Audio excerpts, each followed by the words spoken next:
اسے حجۃ الوداع کیوں کہتے ہیں؟ اور یہ دلچسپ بات یہ ہے کہ صحابہ کے زمانے سے ہی اس حج کو حجۃ الوداع کہتے تھے۔ آج تو ہم اس کو حجۃ الوداع اس لیے کہتے ہیں کہ یہ حضور صلی اللہ علیہ وسلم کا آخری حج تھا اور اس میں آپ نے امت کو الوداع فرمایا تھا،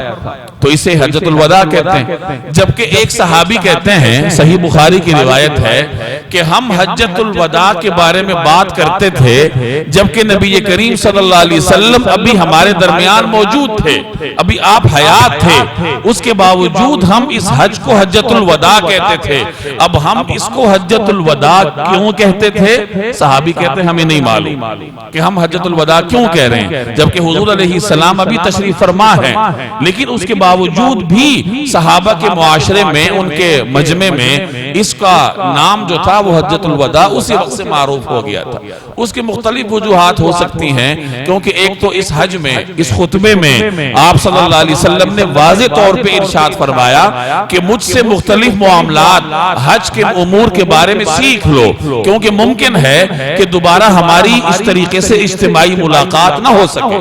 تو آپ نے خود اشارہ دے دیا تھا کہ گویا کہ میں تمہارے درمیان آخری مرتبہ اس طریقے سے موجود ہوں۔ اور دوسرا، اس میں آپ صلی اللہ علیہ وسلم نے صحابہ سے الوداعی گفتگو فرمائی جیسے آپ پوری امت کو الوداع فرما رہے ہو۔ تو اس صورتحال کے پیش نظر صحابہ کرام میں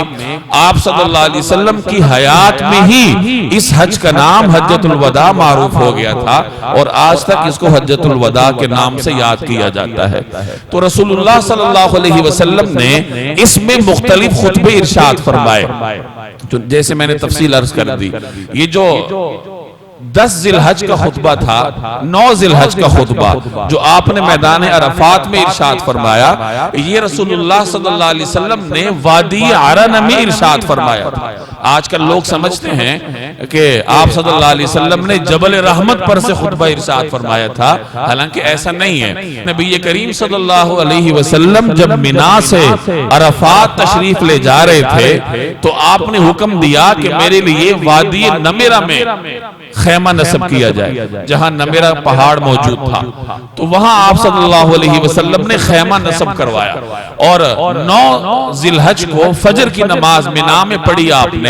اور منا سے روانہ ہو کر زوال سے پہلے آپ صلی اللہ علیہ وسلم وادی نمرہ میں موجود اپنے اس خیمے میں تشریف لے آئے۔ اب جب آپ نے خطبہ ارشاد فرمانا تھا زوال کے بعد، تو آپ صلی اللہ علیہ وسلم اپنی سواری قصواء پر سوار ہوئے اور وادی نمرہ سے قریب ہی وادی عرنہ ہے، وہاں آپ تشریف لائے اور وہیں سواری پر سوار ہو کر آپ صلی اللہ علیہ وسلم نے صحابہ کرام سے خطبہ ارشاد فرمایا، اور اس کے بعد اسی مقام پر نبی کریم صلی اللہ علیہ وسلم نے ظہر اور عصر کی نمازیں ملا کر صحابہ کو پڑھائیں۔ اس کے بعد آپ صلی اللہ علیہ وسلم میدان عرفات میں داخل ہوئے اور جبل رحمت کے مقام پر آپ تشریف لے گئے اور اپنی سواری کو قبلہ رخ کیا، اور جبل رحمت کے نیچے آج بھی کنکر ہیں، اس زمانے میں بھی چھوٹی چھوٹی چٹانیں اور کنکر یہاں رکھے ہوتے تھے، تو سیرت نگار کہتے ہیں کہ ان کنکروں کے مقام پر آپ صلی اللہ علیہ وسلم قبلہ رخ ہو کر غروب تک، مغرب تک آپ وقوف فرماتے رہے، دعا میں مصروف رہے، اللہ کے سامنے آہوزاری کرتے رہے۔ تو آپ صلی اللہ علیہ وسلم نے خطبہ وادی عرنہ میں دیا تھا، اور یہ بھی یاد رکھیے کہ وادی نمرہ جہاں شروع میں آپ نے قیام فرمایا اور وادی عرنہ جہاں سے آپ نے خطبہ دیا تھا، یہ دونوں مقامات عرفات سے باہر ہیں۔ آج بھی جہاں امام خطبہ دیتا ہے، مسجد نمرہ جن حضرات نے دیکھی ہو، اس کا اگلا حصہ عرفات سے باہر ہے، پچھلا حصہ عرفات کے اندر ہے۔ جہاں امام خطبہ دیتا ہے وہ حصہ عرفات کے باہر ہے۔ آپ صلی اللہ علیہ وسلم خطبہ دے کر اور دونوں نمازیں پڑھا کر اس کے بعد میدان عرفات تشریف لائے تھے، اور غروب تک پھر آپ صلی اللہ علیہ وسلم نے جبل رحمت کے پاس کھڑے ہو کر وقوف فرمایا اور دعائیں فرماتے رہے۔ تو اس وادی عرنہ کے مقام پر اپنی سواری پر سوار ہو کر نبی کریم صلی اللہ علیہ وسلم نے صحابہ کرام کو خطبہ دیا۔